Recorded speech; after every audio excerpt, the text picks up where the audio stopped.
नमस्कार, मैं हूं सुमित अवस्थी। आप सबका स्वागत है। आप देख रहे हैं इंडिया चाहता है। इस वक्त दिल्ली की जहांगीरपुरी इलाके में सांप्रदायिक हिंसा पर एक बहुत बड़ी खबर आ रही है। शुरुआत इसी ब्रेकिंग न्यूज के साथ करना चाहता हूं। दिल्ली पुलिस के सूत्रों से हमें खबर मिल रही है कि आज दिल्ली बवाल के 5 आरोपियों पर नेशनल सिक्योरिटी एक्ट यानी NSA रासुका लगा दिया गया है। सूत्रों के मुताबिक जिन आरोपियों पर NSA लगा है उनमें मुख्य आरोपी मोहम्मद अंसार, गोली चलाने वाला जो वीडियो में दिखा शख्स है सोनू चिकना, सोनू का ही भाई सलीम चिकना, दिलशाद और अहिर शामिल हैं। गृह मंत्री अमित शाह की सख्ती के बाद यह ताबड़तोड़ कार्रवाई अब दिल्ली पुलिस कर रही है। अंसार को और सोनू चिकना को इस पूरे दिल्ली दंगों का एक तरीके से मुख्य आरोपी दिल्ली पुलिस ने बताया है और अब इन पे NSA रासुका लगा दिया गया। राष्ट्रीय सुरक्षा कानून के तहत अब इन पर कार्रवाई होगी, यानी ये कानून आम कानूनों से ज्यादा सख्त सजा का प्रावधान इसमें होता है। तो अंसार और सोनू चिकना और उनका भाई सलीम उन 5 लोगों में शामिल है जिन पे रासुका लगाया जा रहा है। वहीं दिल्ली पुलिस को इस मामले में एक और आज बड़ी कामयाबी मिली। देर शाम दिल्ली पुलिस के क्राइम ब्रांच ने सोनू चिकना को, जिस शख्स ने हथियार सप्लाई कर रही है, सोनू चिकना की तस्वीर आपके सामने स्क्रीन पर है। यही वो व्यक्ति है जो नीले कुर्ते में गोली चला रहा था शनिवार को जब हनुमान जयंती पर शोभा यात्रा निकल रही थी। इसी को हथियार सप्लाई करने वाला गुलाम रसूल उर्फ गुल्ली, उस शख्स को भी अब दिल्ली पुलिस ने गिरफ्तार कर लिया है। एक और बड़ी कामयाबी दिल्ली पुलिस की इस दिल्ली दंगों को सुलझाने के मामले में। अब पुलिस इस जांच में जुटी है कि ये सारे आरोपी दिल्ली में खून खराबा बचाने की साजिश में कब से और कैसे जुड़े हैं। क्या ये लंबी साजिश का अंजाम दिया गया है? इन तमाम बड़ी खबरों पर, तमाम बड़े पहलुओं पर नजर रहेगी, लेकिन इस वक्त ये 2 बड़ी खबरें हैं। 5 व्यक्ति पर NSA लगा है और गुल्ली, जिसने हथियार सप्लाई किए थे, वो व्यक्ति गिरफ्तार हुआ है। इस पूरे मामले में दिल्ली पुलिस जिसे मास्टरमाइंड मान रही है वो है मोहम्मद अंसार। वो पुलिस कस्टडी में ही है। उसकी कई करतूतें अब खुलने लगी हैं। अपने आप को पुष्पा स्टाइल में, फिल्म पुष्पा का वो जो मशहूर सीन है, उसी पुष्पा के स्टाइल में झुकेगा नहीं वाला वो तेवर दिखाता है। इस वीडियो को ध्यान से देखिए। अब अंसार के काले कारनामे का हर रोज एक नया संसार खुल रहा है। उसकी एक फेक फेसबुक आईडी भी आज मिली है जो हिंदू के नाम से है। राज मल्होत्रा के नाम से इसने अपना फेसबुक पेज बना रखा था। दिलवाले दुल्हनिया ले जाएंगे फिल्म आपने देखी होगी। उस फिल्म में शाहरुख खान का नाम भी राज मल्होत्रा ही था। यानी पूरी तरीके से फिल्मी शख्स है ये। फ्रॉड करने से, घपले करने से नहीं घबरा रहा है। जिस तरह का सोशल मीडिया प्रोफाइलिंग इसकी दिखाई दे रही है, इस व्यक्ति की, यानी इसका नाम अंसार है उर्फ राज मल्होत्रा, जिसका ये फेसबुक आईडी है, उसकी अय्याशी की तस्वीरें सामने आई हैं। अब एक और आज नई तस्वीर उसके इसी सोशल मीडिया प्रोफाइल पे दिखी जिसमें वो बंदूक लिए खड़ा है। दिल्ली पुलिस उसके इस शौक को लेकर, उसकी इस हरकतों को लेकर हर पहलू से इस जांच को आगे बढ़ा रही है कि कहीं ये PFI भी इन बवाल और हिंसा के पीछे तो नहीं है, क्योंकि पुलिस को शक है कि PFI के तार कहीं ना कहीं इन आरोपियों से जुड़े हो सकते हैं। इस मामले में सवाल कई हैं, जवाब भी कई आने बाकी है। ऐसे में 8 बजे के 8 सवालों का जवाब आज इंडिया जानना चाहता है। आज का पहला सवाल कि क्या दिल्ली में जहांगीरपुरी हिंसा का बांग्लादेश से कनेक्शन हो सकता है, जैसा कि पुलिस अंसार के बांग्लादेश कनेक्शन की जांच करने लगी है। सवाल नंबर 2 कि क्या जहांगीरपुरी हिंसा में रोहिंग्या मुसलमानों की भूमिका है। सवाल नंबर 3 कि क्या हिंसा का मुख्य आरोपी मोहम्मद अंसार आम आदमी पार्टी से है, जैसा कि बीजेपी ने आरोप लगाया है। इस तस्वीर में दिखता है आम आदमी पार्टी की टोपी लगाए। सवाल नंबर 4 अगर फोटो के आधार पर यह अंसार आम आदमी पार्टी से जुड़ा हो तो उसकी तस्वीरें बीजेपी की टोपी पहनकर भी सामने आई हैं, तो क्या अंसार का बीजेपी से भी कोई कनेक्शन है, जैसा कि आज आरोप आम आदमी पार्टी ने लगाया है। सवाल नंबर 5 पुलिस ने रिमांड रिक्वेस्ट में लिखा है कि उसे मास्टरमाइंड का पता लगाना है, तो क्या अंसार और सोनू चिकना सिर्फ मोहरे हैं, मास्टरमाइंड दरअसल कोई और है तो वो कौन है। सवाल नंबर 6 अंसार ने राज मल्होत्रा के हिंदू नाम से फर्जी फेसबुक आईडी क्यों बनाई थी, क्या मकसद था। सवाल नंबर 7 क्या दंगों की साजिश 15 अप्रैल की रात को रची गई थी, जैसा कि एक सीसीटीवी फुटेज में कुछ लड़के लाठियां इकट्ठा करते रात को 2-2:30 बजे के आसपास इस वीडियो में दिखाई दिए हैं, जो आज सामने आया है। और आखिरी सवाल यानी सवाल नंबर 8, सोनू चिकना को पिस्तौल देने वाला रसूल उर्फ गुल्ली तो गिरफ्तार हो गया, लेकिन यह सवाल बना हुआ है कि क्या पिस्तौल की सप्लाई किसी दिल्ली से जुड़ी गहरी साजिश से जुड़ी हुई है? इंडिया आज इन सवालों के जवाब जानना चाहता है और इन्हीं सवालों से एक सवाल एक और निकलता है कि किसी गली मोहल्ले में ही सही अंसार जैसा गुंडा और आपराधिक तत्व कैसे पैदा होता है? हमारा आज का सवाल लगभग इसी मुद्दे से जुड़ा हुआ है। अंसार जैसे हिंसा के आरोपियों को कौन फलने फूलने देता है? यह हमारा आज का सवाल जो हमने अपने ट्विटर हैंडल पे पूछा है। ऑप्शन ए है मौका परस्त नेता, ऑप्शन बी है सुस्त प्रशासन, ऑप्शन सी है कमजोर कानून। सवाल एक बार फिर सुनिए, अंसार जैसे हिंसा के आरोपियों को कौन फलने फूलने दे रहा है? आपके जवाब @ABP न्यूज के ट्विटर हैंडल पर जाकर आप दे सकते हैं। कार्यक्रम के आखिर में फाइनल जवाब भी हम आपको जरूर सुनवाएंगे। ऑप्शन ए और बी और सी आपके सामने है जवाब देने के लिए। और इन्हीं सवालों का जवाब देने के लिए हमारे साथ आज दो बेहद खास मेहमान मौजूद हैं। दोनों ही अपनी पार्टी के तेज तर्रार प्रवक्ता नेता हैं। बीजेपी के प्रवक्ता डॉक्टर संबित पात्रा और आम आदमी पार्टी से राज्यसभा सांसद चुनकर अभी संसद पहुंचे राघव चड्ढा साहब। आप दोनों के साथ बातचीत करूंगा। एक रिपोर्ट हम पहले दिखाते हैं और उसके बाद ये जानना चाहेंगे कि कैसे सांप्रदायिक हिंसा के तार बांग्लादेश से जुड़ने का शक अब और गहरा चुका है और कैसे आरोपियों पर सियासी मुलम्मा चढ़ता जा रहा है कि कौन बीजेपी से जुड़ा है और कौन आम आदमी पार्टी से। इस मामले की तहकीकात करते हमारी टीम आज पश्चिम बंगाल के हल्दिया जिले में पहुंच गई, जहां से अंसार के संबंध सीधे तौर पर आज सामने आए। क्या बांग्लादेश से जुड़े हैं दिल्ली बवाल के तार? सारे के सारे लोग बांग्लादेशी घुसपैठिए हैं। क्या सांप्रदायिक हिंसा के पीछे हैं बांग्लादेशी? ये तो सब बताएंगे कि यहाँ पर इस जगह पे सारे बांग्लादेशी रहते हैं। अगर इंडिया बांग्लादेश का मैच होता ना, अगर इंडिया हार जाती है तो बांग्लादेश यहाँ पर ढोल बढ़ जाते हैं।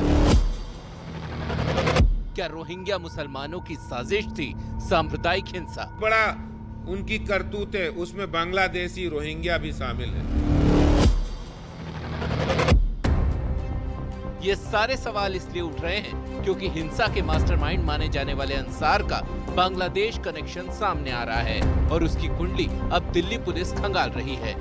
सच तक पहुंचने के लिए दिल्ली पुलिस ने पश्चिम बंगाल पुलिस से संपर्क किया है। अंसार का पुश्तैनी घर पूर्वी मिदनापुर के हल्दिया इलाके के कुमारपुर गांव में है। सूत्रों के मुताबिक कोरोना काल में अंसार हल्दिया में ही था। जो भी एलिमेंट आइदर डिजिटल फॉर्म में या प्रिंट फॉर्म में या इंफॉर्मेशन के फॉर्म में हमारे पास आ रहा है, उसका आकलन बहुत सीरियसली हम लोग कर रहे हैं और उसको इन्वेस्टिगेशन में एग्जामिन कर सारी चीजें इन डिटेल एग्जामिन हो जाएंगी। पुलिस ये भी पता लगाने में जुटी है कि कहीं सांप्रदायिक हिंसा की फंडिंग तो नहीं हुई, क्योंकि अंसारी की आय और उसकी अय्याशी की तस्वीरें आपस में मेल नहीं खा रही।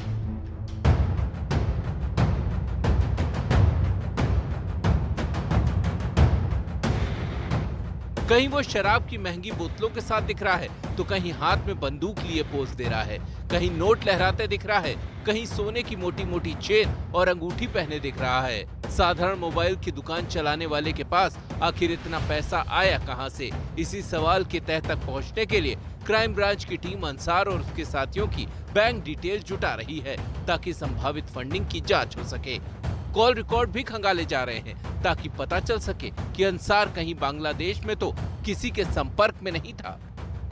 2017 के अंदर हाईकोर्ट के अंदर एक PIL डाली जाती है और उस PIL पर आज 2022 यानी 5 साल के बाद भी दिल्ली सरकार का कोई जवाब नहीं आता है। ये रोहिंग्या और बांग्लादेशियों को जो संरक्षण दे रहे हैं, उनको दामाद की तरह यहाँ पर खिला रहे हैं, पिला रहे हैं। दिल्ली ही नहीं, देश के 7 राज्यों में पिछले 10 दिन में दंगे कराए गए। कर्नाटका में कराए गए, गुजरात में कराए गए, मध्य प्रदेश में कराए गए, महाराष्ट्र के अंदर कराए गए, दिल्ली के अंदर कराए गए। क्या सब जगह आम आदमी पार्टी थी? कई चश्मदीद भी यही मानते हैं कि जिस इलाके में हिंसा हुई वो अवैध तरीके से रह रहे बांग्लादेशियों का अड्डा है। भैया बांग्लादेशी का सारा एरिया है यहाँ पर। आप किसी बच्चे से भी पूछेंगे कि बांग्लादेशी कहाँ रहते हैं तो सब बताएंगे कि यहाँ पर इस जगह पे सारे बांग्लादेशी रहते हैं। जो बच्चों को मारा है, औरतों को मारा है, सीने झपटी भी कर लेते हैं, चोरी चकारी भी करते हैं, गुंडागर्दी करते हैं, सी ब्लॉक के आगे, बांग्लादेशी जी ब्लॉक के अंदर आके। ये बांग्लादेशी लेडीज सारी है और टोटली बांग्लादेशियों का काम है ये। बीजेपी का आरोप है कि अंसार का कनेक्शन आम आदमी पार्टी से है, लेकिन आज कुछ ऐसी तस्वीरें भी आईं जिसमें वो बीजेपी की टोपी पहने हुए है और प्रचार कर रहा है। हिंसा के एक और अहम आरोपी प्रेम शर्मा की तस्वीरें भी बीजेपी नेताओं के साथ जुड़ती हैं। पुलिस की फाइलों में अगर अंसार हिंसा का आरोपी है तो प्रेम शर्मा भी बिना इजाजत शोभा यात्रा निकालने का गुनहगार है। अगर अंसार की मौजूदगी में पत्थर चले तो प्रेम शर्मा की अगुवाई में लोगों ने नफरत की तलवार लहराए।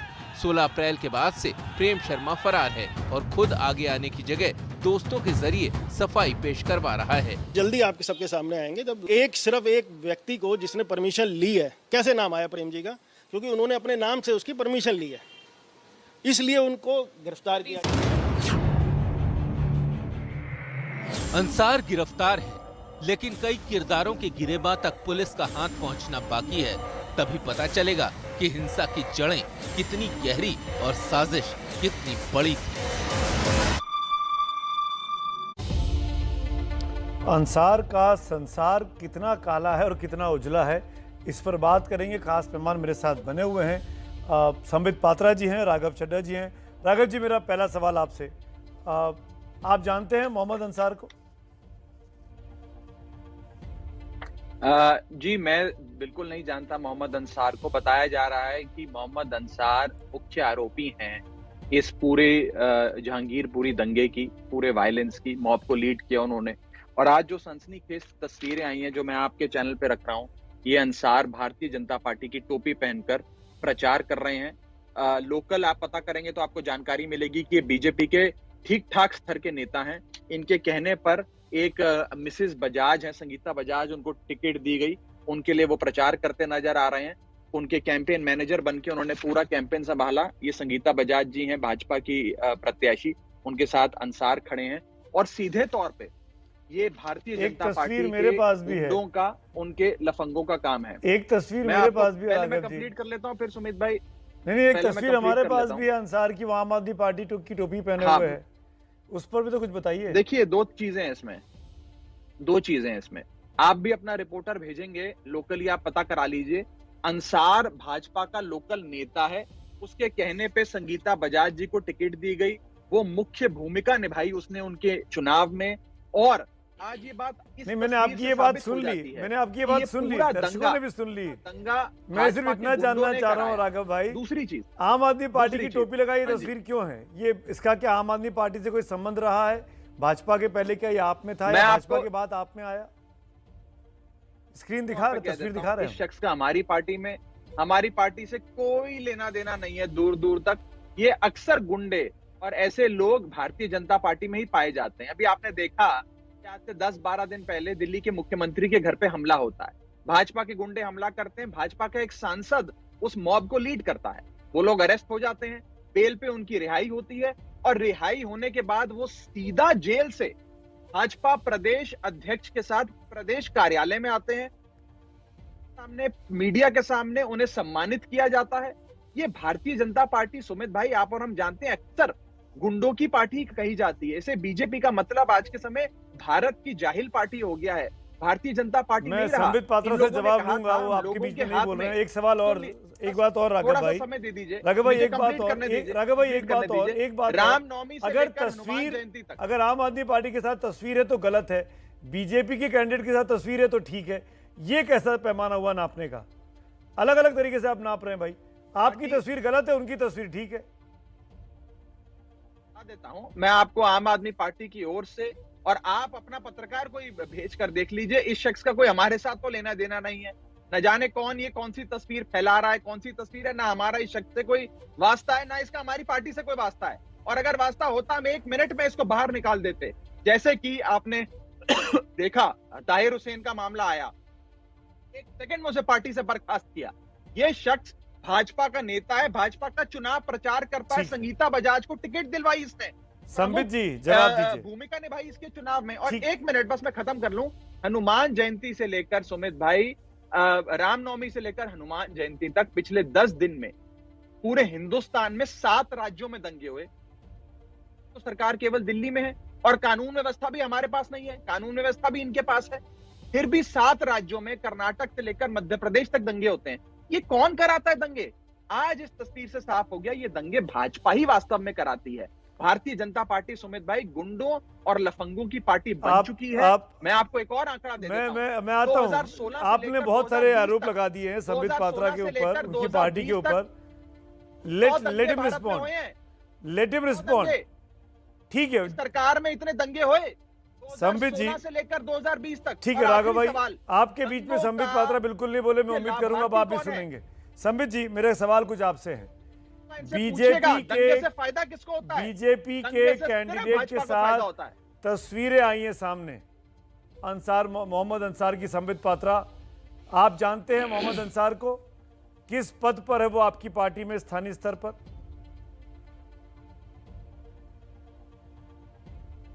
देखिए सुमित भाई, मैं कोई मोहम्मद अंसार को नहीं जानता, ना मैं ताहिर हुसैन को जानता हूँ, ना मैं किसी गुलाम को जानता हूँ। मैं इन सभी आतंकवादियों में से किसी आतंकवादी को नहीं जानता। आप लोगों ने अभी कुछ दिनों से टीवी चैनल में दिखाया इनको, तो इनके नामों से हम रूबरू हुए हैं।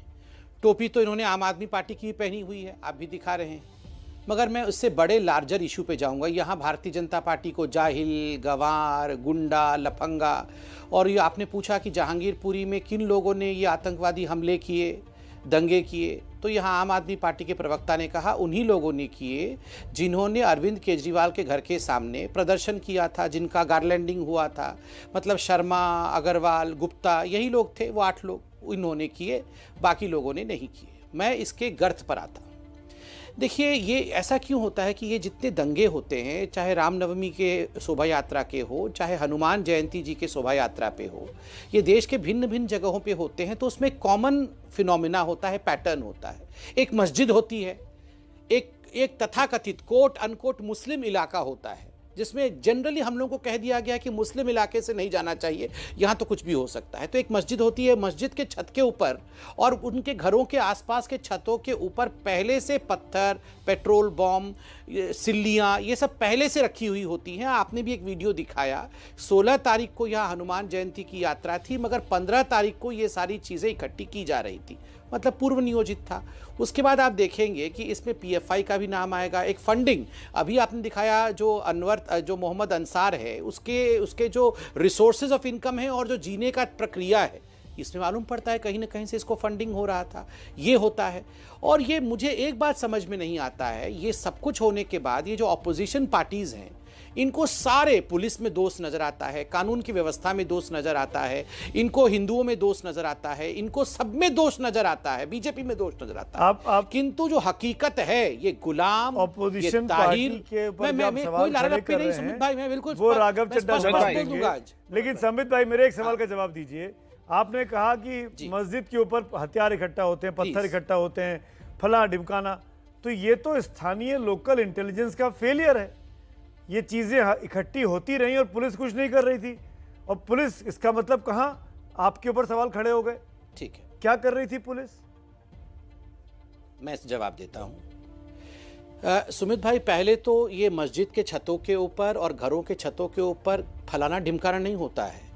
Clear cut weapon of destruction होते हैं, पत्थर होते हैं, सिल्लियाँ होती हैं, लोगों के पास बंदूक होते हैं और पेट्रोल बम होते हैं। ये तो आप लोगों ने भी अपने पत्रकारों के माध्यम से देश को दिखाया है, नंबर 1। नंबर 2, पुलिस की इंटेलिजेंस क्या करती है, हम फेल क्यों होते हैं? देखिए, जब इस प्रकार की रैली होती है, आपने दिखाया पुलिस बहुत मात्रा में मौजूद है। एक पुलिस ऑफिसर, उसका नाम भी है मेरे पास, मैं बताता हूँ, उसने अपनी आपबीती भी पूरी बताई है। उनका नाम यहाँ पे अरुण है। अरुण जी ने अपने पूरी आपबीती यहाँ बताया है कि किस प्रकार उनके सामने कितने बड़े तादाद में ये लोग आ जाते हैं और इनको अटैक करते हैं। पुलिस मौजूद थी, पुलिस के ऊपर गोली चली है, पुलिस हताहत भी हुए हैं। तीसरी बात है, अगर एहतियातन इन मुसलमानों को गिरफ्तार किया जाएगा, रोहिंग्यानों को गिरफ्तार किया जाएगा, तो यही लोग छाती पीटते हैं अरविंद केजरीवाल कि देखो जी, ये तो साइकोपाथ है, ये लोग मुसलमानों के ऊपर अटैक कर रहे हैं। बांग्लादेशियों के खिलाफ आप एक शब्द बोलिए, ममता बनर्जी बोलती है छूके दिखाओ बांग्लादेशियों को। आप, मैं बता रहा हूं, अगर आपने एहतियातन इस गुलाम को गिरफ्तार कर लिया होता तो आप देखते पूरा कहर यूएन तक चले जाता। मुसलमानों को गिरफ्तार कर लिया। अरे भाई साहब, मैं बताता हूं इस देश में क्या चल रहा है। ये देश 1000 वर्षों तक गुलाम ऐसे ही नहीं रहा है। हिंदुओं ने ही हिंदुओं के छाती पर चाकू चलाए हैं। दंगाई को दंगाई मानता हूं, ना हिंदू मानता हूं, ना मुसलमान मानता हूं। चाहे हिंदू हो प्रेम शर्मा, चाहे मुसलमान हो गुलाम अंसार, मोहम्मद अंसार, उनको अंदर जाना चाहिए, क्योंकि अगर वो हारमोनी बिगाड़ते हैं दंगाई नहीं है तो पुलिस ने कहा है कि पूरी यात्रा बगैर परमिशन के निकली, जिसमें बवाल बढ़ा प्रेम शर्मा को लिए। मैं इसका FIR की कॉपी है मेरे पास भी संबित जी। राघव चड्डा, आपकी बारी, आप बोलना चाह रहे थे संबित पात्रा के एलिगेशंस का। राघव। मैं सुमित भाई एक बड़ी बात रखना चाह रहा हूँ। देखिए, कोई भी लॉलेसनेस, कानून व्यवस्था बिगड़े, इसको स्वीकारेगा नहीं। आज ये बात कर रहे हैं कि मस्जिद के ऊपर पत्थर पहुंचाए जाते हैं और ऐसी यात्रा निकाली जाती है जिसमें तमंचे और बंदूकें लेकर लोग चलते हैं। तो मुझे बताइए कि दिल्ली के अंदर कानून व्यवस्था किसकी जिम्मेदारी? अगर कोई मस्जिद पे पत्थर जमा करता है तो उसे क्यों नहीं गिरफ्तार किया जाता? अगर तमंचे और गोली कोई चलाता है, पिस्तौल और नंगी तलवारें लेकर चलता है, तो उसे क्यों नहीं गिरफ्तार किया जाता? ये तो कह रहे हैं कि आप यूएन तक चले जाते। अगर गुलाम को गिरफ्तार करते पहले तो आप यूएन चले जाते। सुमित भाई, देखिए, बोलने का लहर टूट जाता है, थोड़ा सा समय दीजिए। देखिए, आप समझिए, दिल्ली के अंदर कभी गैंग वॉर होती है, कभी कोर्ट के अंदर हत्या हो जाती है, कभी वकीलों पे गोली कर चलती है, कभी स्टूडेंट्स पे गोली चलती है, कभी तमंचे लहराए जाते हैं, कभी बिना परमिशन की शोभा यात्रा निकल रही है। एक लॉलेस स्टेट बना दिया दिल्ली को। गृह मंत्री अमित शाह जी डायरेक्टली रिस्पॉन्सिबल हैं दिल्ली की कानून व्यवस्था के लिए। और अगर संबित जी मेरी बात से इत्तेफाक रखते हैं कि दिल्ली में कानून व्यवस्था बिगड़ गई है, तो संबित भाई, आप और मैं दोनों चलते हैं गृह मंत्री जी से उनके इस्तीफे की मांग करते हैं कि कैसे दिल्ली में इतनी बुरी कानून व्यवस्था बन गई है। नंबर 1। नंबर 2, आप ये देखिए कि आम आदमी पार्टी ने शोभा यात्रा निकाली। आम आदमी पार्टी के कई विधायकों ने, हमारे ग्रेटर कैलाश के विधायक सौरभ भारद्वाज ने भी शोभा यात्रा निकाली। हम सुंदरकांड का पाठ रखवाते हैं जगह जगह। कभी आम आदमी पार्टी के या आम आदमी पार्टी के विधायकों द्वारा आयोजित किसी कार्यक्रम में तो ऐसी चीज नहीं देखी जाती है। भाजपा के लोग अगर कुछ निकालते हैं तो उसके अंदर तमंचे लहराए जाते हैं, तलवारें दिखाई जाती हैं। ये क्यों होता है? बड़ा दूसरी बड़ी बात, आप सुमित भाई ध्यान दीजिएगा, मैं एक बड़ी बात कहने जा रहा हूं। अगर आप ढंग से चुने हुए मुख्यमंत्री पे हमला करने वाले, उनके घर पे वैंडलिज्म करने वाले लोगों को प्रदेश कार्यालय में बुलाकर सम्मानित करेंगे, प्रेस रिलीज देकर, फोटो खिंचवाकर बड़े बड़े औहदे देंगे भाजपा के, आप मैसेज दे रहे हैं पूरे देश में कि गुंडागर्दी करो। ठीक है, संबित पात्रा जवाब दीजिए। अमित शाह का फेलियर है, इस्तीफा मांग रहे हैं, आपको साथ चलने की बात कर रहे हैं, और सरकारी मशीनरी के साथ साथ उनको इम्प्यूनिटी देते हैं, बढ़ावा देते हैं। अगर इनका हो गया हो, चिल्लाने की आवश्यकता ना हो, तो मैं शांति से बात कर लूं जरा। सुमित जी, मैं शांति से बात कर लूं। Thank you. सुमित जी, आपने भी मुझसे सवाल पूछा और यहाँ आम आदमी पार्टी ने भी चिल्लाकर कहा कि परमिशन नहीं था।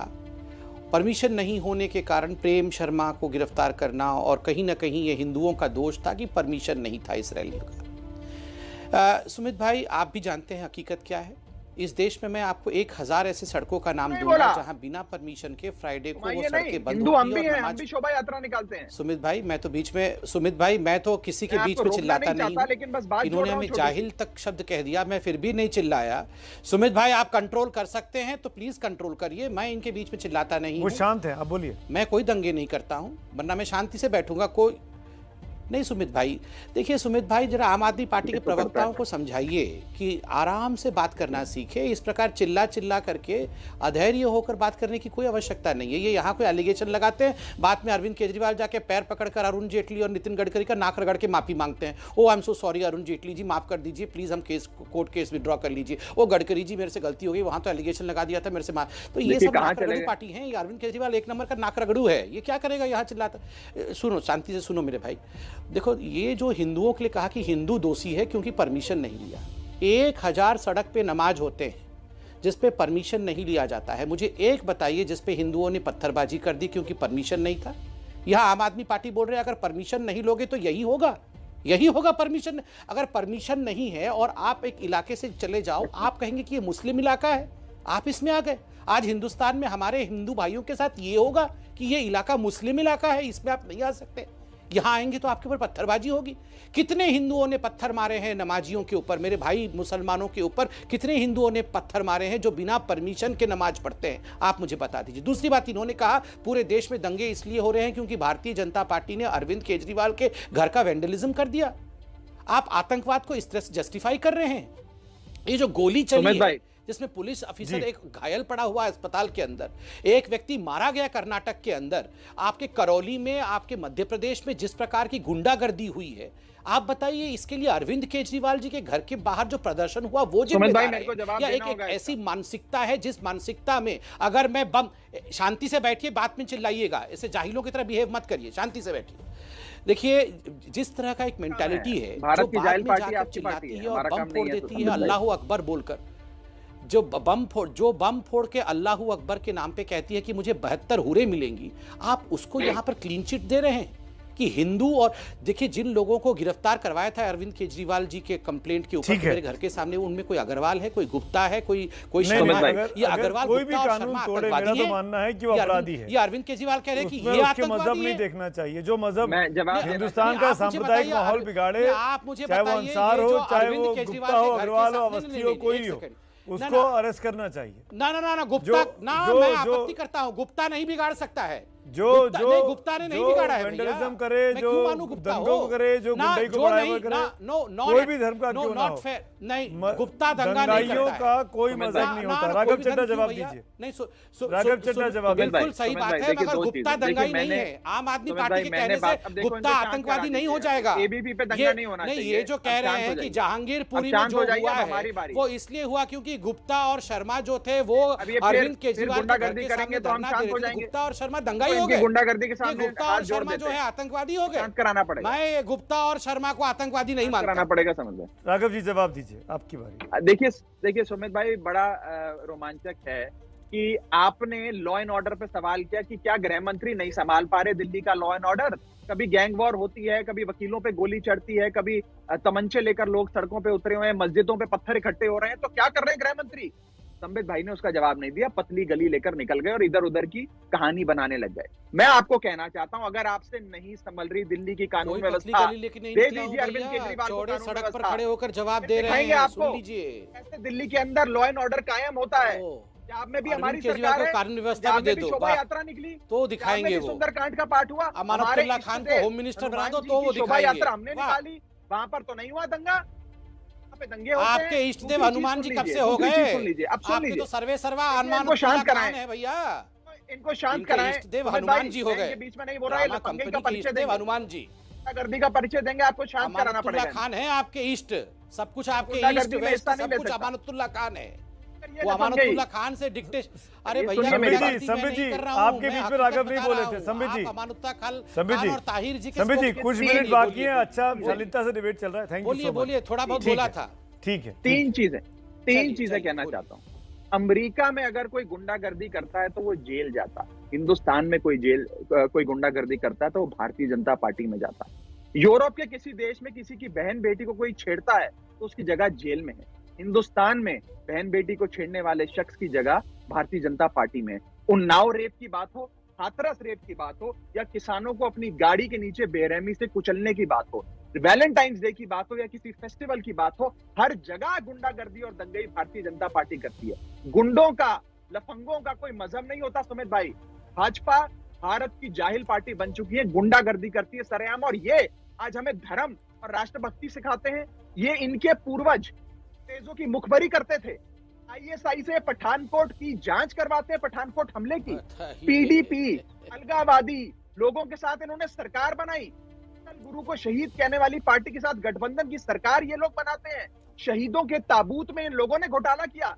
नवाज शरीफ के पास बिन बुलाए न्योते पे पाकिस्तान चले जाते हैं, उसके बर्थडे का केक खाने। 52 साल के मुख्यालय पे इन लोगों ने तिरंगा झंडा नहीं लहराया। पूरी के आतंकवादियों को बताने के लिए नवाज शरीफ के पास भी चले जाएंगे। ये आना पड़ेगा भारतीय जनता पार्टी को, किसी भी कीमत पे जहांगीरपुरी के आतंकवादियों को ये बचाने के लिए कुछ भी करेंगे। अब मैं बताता हूँ संबित भाई, जो बात राघव चड्ढा कह रहे हैं, मैं चाहूंगा उस बात का आप जवाब दें। कांग्रेस के नेताओं ने भी डिमांड किया, राघव चड्ढा भी कह रहे हैं कि सीधे सीधे गृह मंत्री का फेलियर है, उनके इस्तीफे की बात की जा रही है।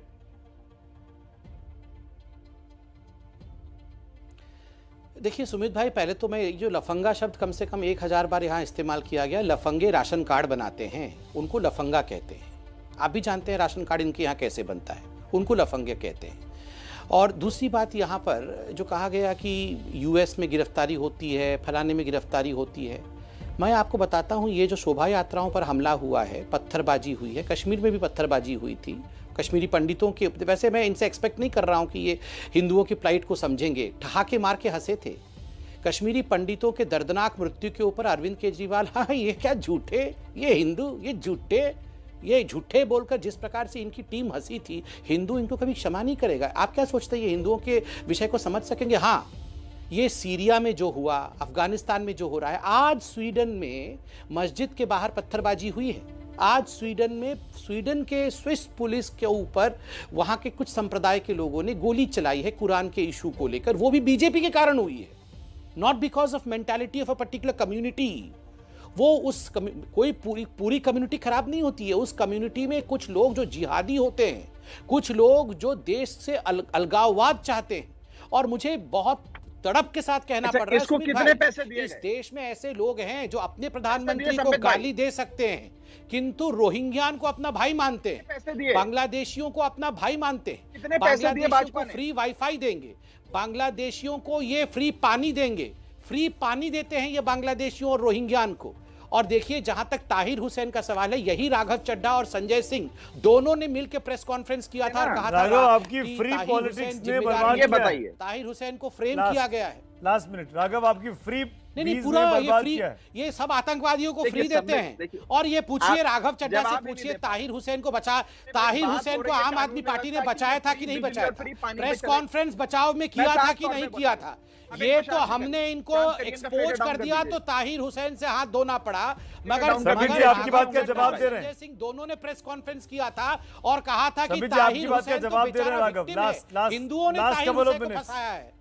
I'm extending this debate another 60 seconds. को हिंदुओं का विक्टिम क्यों बोला? शांत करना पड़ेगा, ये नॉन स्टॉप बोलते रहेंगे। बोलिए राघव। ये लोग आए थे विकास के नाम पर। नहीं शांत हूं मैं। विकास के नाम पर इन्होंने देश को विकास नहीं दिया, देश को दंगे दिए। बच्चों के हाथ में किताबें और कलम देने की बजाय भाजपा ने बच्चों के हाथ में तमंचे, पिस्तौलें, नंगी तलवारें दे दी। ये आज भारत की रियलिटी बन गई है। 3400 दंगे 2016 से लेकर 2020 के बीच हुए। बाग में किसको फायदा होता है? फ्री इलेक्ट्रिसिटी, फ्री वाईफाई दिया, पिछले 10 दिन हुसैन को सपोर्ट किया। ताहिर हुसैन के छत पे बम बिजली पानी पे आ जाते हैं। ताहिर हुसैन के छत के ऊपर आपने गोले बारूद रखने का पूरा प्रपंच रचा। उस बैठी को निकाल बाहर क्यों नहीं करते? कोई बांग्लादेशी दिल्ली में है, उसे निकाल बाहर। तो निकाल बाहर कर रहे तो आपने सरकारी जमीन पे उनको बसाया हुआ है। आप जाके पीआईएल का जवाब तक नहीं देते। हम निकालते हैं तो छाती पीट के रोते हैं आप लोग। रोहिंग्या और बांग्लादेशियों की छाती पीट के रोते हैं आप लोग। अब यहाँ पर यही तो हिंदुओं के लिए सबसे बड़ी बात है। ये हिंदू जो है, ये मैं माफी चाहता हूँ, आतंकवादी कहने मैं माफी चाहता हूँ, आप दोनों से माफी चाहता हूँ। आखिरी मिनट में ट्रेन आखिरकार डिले हो गई। शुक्रिया राघव चड्ढा, संबित पात्रा। वक्त की कमी मेरे पास, मैंने भरपूर कोशिश की एक्सटेंड करने की, लेकिन अंत में आते आते दोनों तरफ से ये लगने लगता है कि मैं शायद ज़्यादा बातें बोल सकता हूँ और आदमी अपने अपने दायरे को, अपने अपने लिमिटेशंस को इस तरह के टीवी डिबेट्स में अक्सर भूल जाता है, खासकर आखिरी कुछ मिनटों में।